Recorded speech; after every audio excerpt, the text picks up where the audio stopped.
Santo Hilário de Poitiers e esposa. Seria possível haver um bispo que, além de casado, fosse também um santo padre e doutor da Igreja? A resposta é sim. Santo Hilário, o notável bispo de Poitiers e bravo oponente do arianismo, doutrina que negava a divindade de Jesus Cristo e o rebaixava à condição de criatura. Muitas biografias de Santo Hilário não mencionam o fato de ele ter sido casado e pai de uma filha, como se fosse algum constrangimento. Em outras, dedicadas a esse importante padre e doutor da Igreja, afirma-se que Santo Hilário era sim casado, talvez com a intenção de usar a informação como um argumento contra o celibato clerical. Nesses casos, merecem uma análise mais atenta.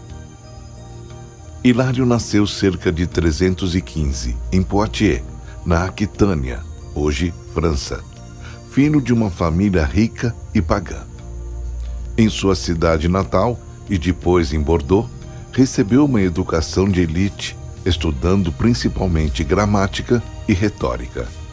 Apesar de pagão, Hilário sempre repudiou os comportamentos ímpios de seus conterrâneos, que em sua maioria viviam uma vida de luxúria e degradação moral.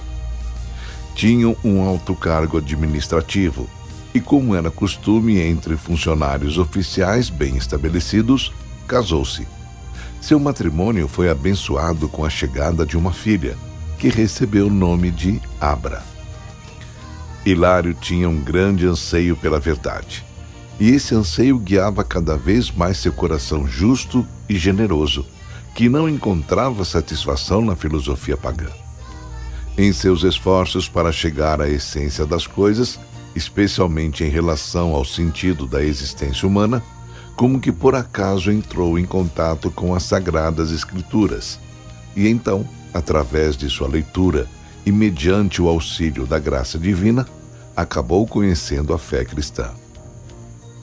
Por volta do ano de 345, Hilário, Abra e sua esposa foram batizados na vigília de Páscoa. Se na época em que era pagão já vivia uma vida exemplar, como cristão, Hilário passou a esforçar-se ainda mais, junto com a esposa e a filha. Os três passaram a ser exemplos para os seus companheiros cristãos em Poitiers e tinham a melhor reputação possível. Por isso é compreensível que quando a diocese de Poitiers ficou vacante, em cerca de 350, por decisão unânime, Hilário foi considerado o mais digno candidato a suceder ao bispo anterior. Hilário cedeu aos apelos dos cristãos locais e aceitou o cargo e as responsabilidades do episcopado.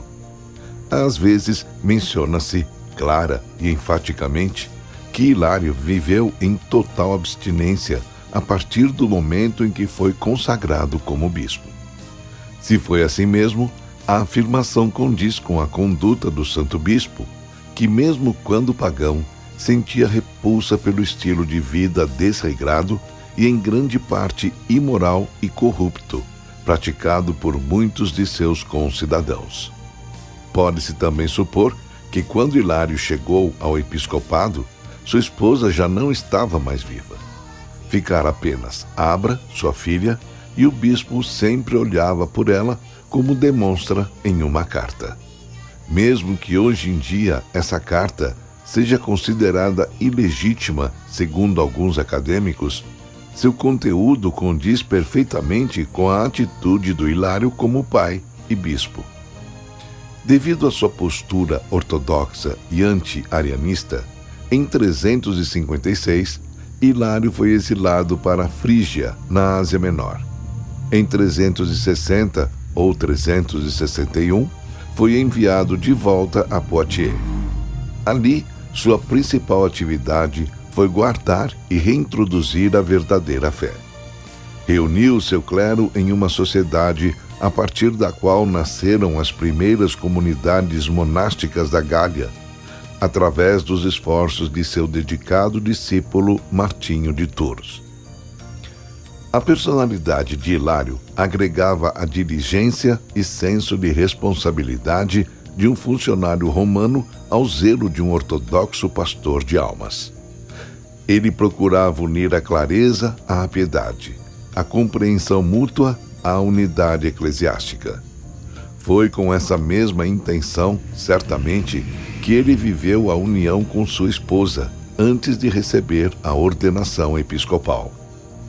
Por ter conhecido melhor a teologia oriental durante o exílio na Frígia, Hilário compreendeu, após voltar à sua terra natal, na Gália, como combinar a teologia oriental com a ocidental de maneira harmoniosa, como casá-las, por assim dizer.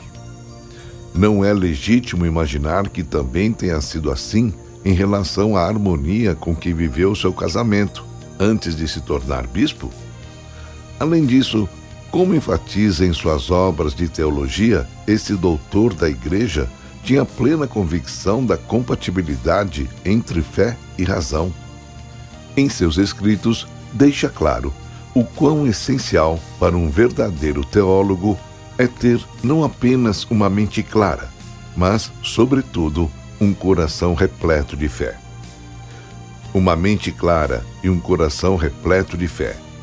Não é isso necessário especialmente entre casais cristãos para se conduzir correta e pacificamente um bom matrimônio? Nesse sentido, Hilário poderia ser um exemplo para os cônjuges cristãos. Hilário de Poitiers faleceu por volta do ano de 367.